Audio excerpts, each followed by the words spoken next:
here with another YouTube video where I share my thoughts and opinions on someone or something going on in this wacky weird wrestling world. As you can tell by the title below, this video will be a video where I share my thoughts and opinions on a future WWE Hall of Famer, AJ Styles. Before I share my thoughts and opinions, would love to know what yours are on the phenomenal one down in the comments below. When it comes to AJ Styles, I will fully admit I'm not necessarily the biggest fan, supporter, mark, whatever terminology you would want to use. I am not that towards AJ Styles because I know that there's other people, whether it's on this social media platform or other social media platforms, that are equivalent to a ride or die kind of deal for Styles. It's like their number one guy right now of all time, whatever the case might be. I'm not that towards AJ Styles. Do I like AJ Styles? Yeah. Do I enjoy AJ Styles?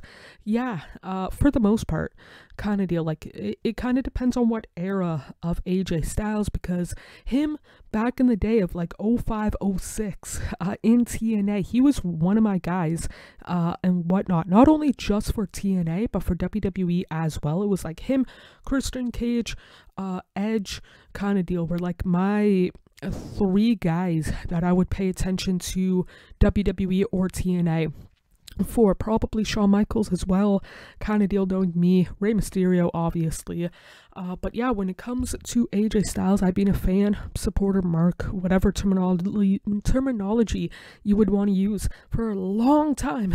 For what, like 2/3 of my life, I've enjoyed watching AJ Styles in the ring. He was not the reason why I started watching TNA back in 05, 06. That was Christian Cage, but he was the first TNA, or what I would call a TNA guy, that I liked and enjoyed. And so like kind of that era, 2000s AJ, I really liked. Then eventually he left, or eventually I stopped watching TNA in like 2010.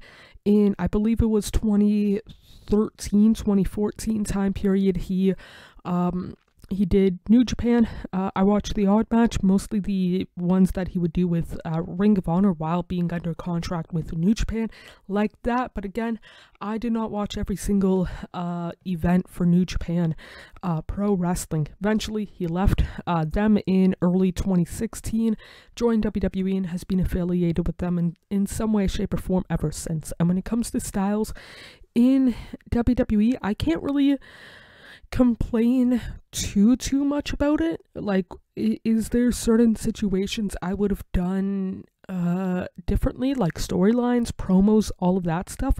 Yeah, but I've wanted for 10-11 years at that point when he debuted him just to be with WWE. So yeah, like 1-2% of me is like, man, he could be doing this, he could be doing that, he could be doing the other thing, and whatnot, over the better part of the last 9 years in WWE. But it's also 99% of me, it's like, man, he faced off against A wrestler, B wrestler, C wrestler, Edge, Cena, first two guys that come to mind, whatnot. But yeah, am I the biggest fan, supporter, mark of his? Personally, no. But I do overall in the last like 18-19 years like his work. He's one of the more, I would say, influential wrestlers outside of WWE. His time, whether it's in TNA, Impact, or Independence, or Ring of Honor, New Japan, that kind of deal. I think he's most influential then, but I'm not saying he's not influential since joining WWE. But yeah, those are my thoughts and opinions. Would love to know what yours are down in the comments below.